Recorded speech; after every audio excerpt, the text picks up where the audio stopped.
Guys, stop for a minute. Take a look at your wallet. Your wallet says a lot about you. And let me ask you a question. Is it time for an upgrade? Our friends at Ridge are here to help you step up your pocket game. This incredible wallet is light, sleek, and industrial, but it doesn't fold or awkwardly bulge out of your back pocket. It goes into your front pocket. Ridge wallets hold up to 12 cards, plus all the cash that you need. You can choose from over 30 colors and styles. That includes carbon fiber and burnt titanium. It is the best wallet you can buy, and you don't just have to take my word for it because there's over 40,000 five-star reviews. I was skeptical at first, but once I tried it, I never went back, and I'm sure you won't, but guys, there's no pressure. Test it out for 45 days. If you don't love it, send it back, get a full refund. If you decide to keep it, and you will, there's a lifetime warranty. Go to ridge.com/Chael or just click the link in the description below and get 10% off with free worldwide shipping and returns. Here's a question for you. How much does Stipe versus Jones being a title fight devalue Francis? Interesting question, right? We don't have a crystal ball. We're guessing these things. If Stipe and Jon fight, it is likely to be for an interim championship for two reasons. One, that's what we were already told, that it's probably going to be for an interim title. But two, regardless of the back and forth with Ngannou right now, Francis is hurt. There's some heart that you make decisions with. There's some grace, right? Francis isn't saying, I will fight, I won't fight. Francis can't fight. And he has the right to not fight. He has the right to get his knee fixed. So it's kind of a tricky spot. You could make Stipe and Jones the undisputed championship. Say, our champion says he's not going to do it. We're taking his word. We're taking the belt off him. You could, but when a guy is hurt, it's different. It is. Now, Francis says, I'm never coming back. Do you make that change? Or do you still do it for an interim championship? Wait until Francis' contract is officially up. Wait till a later date to make the same decision? Then without ever having the fight of the winner of Stipe versus Jones versus Francis, you just escalate their title? Maybe. We're probably overthinking it. It's probably not as big of a deal as it would pertain to the night of business, Stipe versus Jones, where there's an interim belt or an undisputed belt. It probably wouldn't. But it is relevant.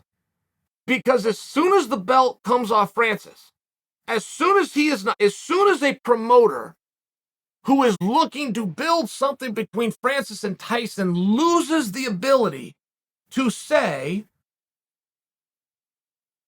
the heavyweight champion, Francis Ngannou versus, as soon as they lose that ability, it changes things. McGregor versus Mayweather did not work. The undefeated 6-time boxing champion versus the 2-time simultaneous reigning UFC champion. That's what worked. You could insert names anywhere you wanted there. You were going to have something special. And by the time Francis does get to Tyson, even in a best case scenario when it's going to wait till December and the contract's up and he and Tyson and they're off to the races doing whatever it is these two agreed to go do, in April and May of June of next year, something like this, he's still not going to be the UFC champion. It's an interesting spot. And whoever's bidding on this and plans the road is going to have to consider that. How big is that consideration? Is that a Band-Aid? Are you a good enough promoter? Are you a good enough storyteller? Do you not need that? It helps, but do you need it? And all of these things are very relevant, right? For Francis to go as the UFC champion, for him to go onto somebody else's program in somebody else's ring, you're taking a big risk. You're taking a really big risk. You are showing a major confidence in your positioning, not only of being able to get the fight done, and you're willing to fly to another country and have a quick cameo to do it, but also you're taking a risk and showing your confidence within your legal position. It's an interesting calculation, and there's a lot of moving parts there. So when do you take the belt off Francis? I think it's hard to do when he's got the bad knee. I think it would be rude to do if you're trying to negotiate with somebody, if you're trying to get a deal done.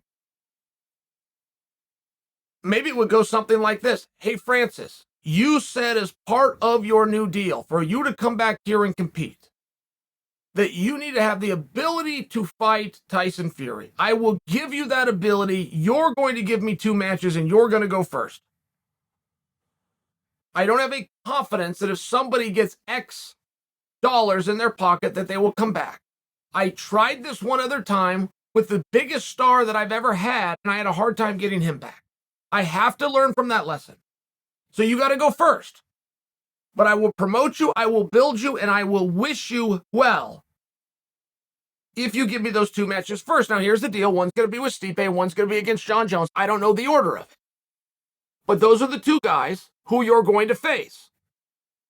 Your name and your stock is going to rise, and whatever it is you choose to go do after that, which appears to be a hybrid boxing with Tyson Fury specifically, good luck. And you'll have more opportunity to get there. But what if you're Francis and you're not sure you can win those matches, right? It's an interesting question. Very interesting. I already beat Stipe once, but John's a pain in the ass for everybody, and that's a whole different story. What if you're not sure you can win those matches? So you go tell Tyson that, hey, look, I can get this done. I've got to exhaust these 2 fights. You're going to have to be able to build me. Whether I win them, it's going to be an easy build. If I lose them, you're going to have to put a Band-Aid on it. Do you have a plan for that? Sit down with your PR team. Sit down with your marketing guys. Come up with a strategy. Let me know if I still have a value to it. Okay, great. But let's say it doesn't go your way. Let's say, just by example, just for fun, that you get to your final fight, which happens to be Jon Jones, and Jon Jones edges you out. Jon Jones is now the champion. All right, fine. I already got a deal. I got a handshake over here with Tyson. Me and him are buddies. We got a promoter. We're going to find a venue, get some cameras, and off we go. What happens if right at that moment, Jon steps forward? Turns out he's at the end of his contract, and he says, no, hold on a second, Tyson. I'll fight you. It's in that moment, and that moment alone, that you find out how right Chael is. When Chael tells you the fighter's name, in this case, Francis Ngannou, that name on a contract does not get you paid. UFC heavyweight champion Francis Ngannou, that does get you paid.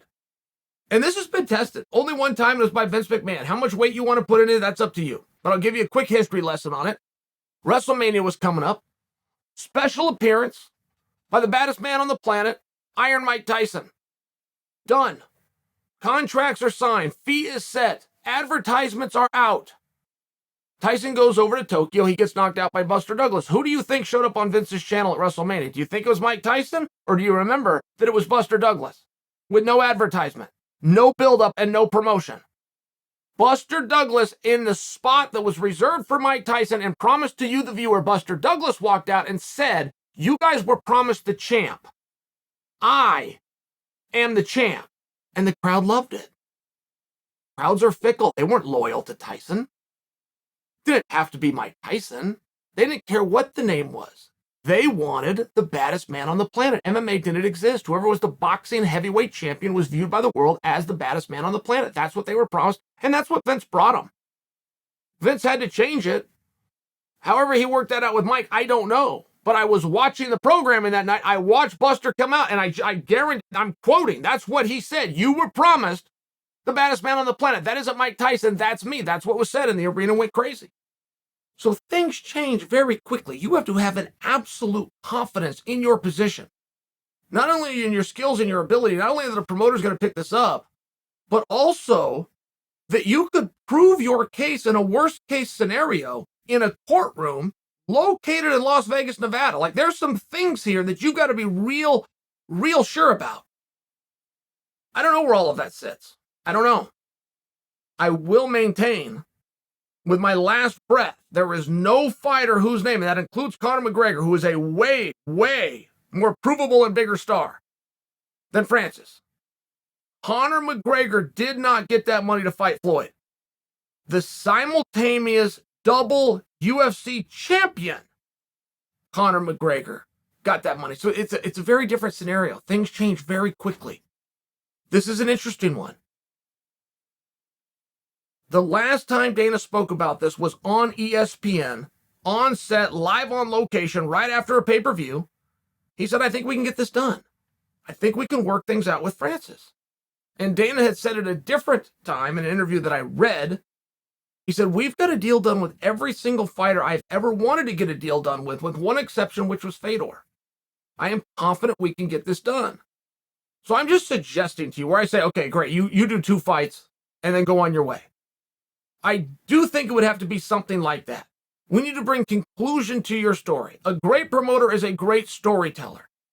Nowhere in the script did anybody have a plan for Francis's time in the organization and the story of Francis to come to an end the night Francis got in there with Ciryl Gane. It just wasn't planned. It wasn't told. It wasn't paid off to the audience.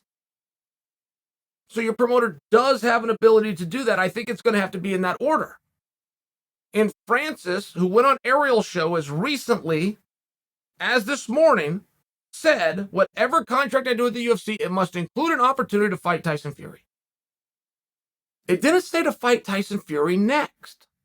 So Francis might be open to something like what I'm suggesting for you. In which case, still got the right to have that knee heal, has the right to have his championship until then. But I think that this story is far from done. I think there's a lot of conversation, there's a lot of what ifs, there's a lot of scenarios, there's a lot of hypotheticals that are going to have to be laid out. And I would encourage strongly, everybody stay calm as they're doing. Everybody speak politely as they're doing. And see where this goes.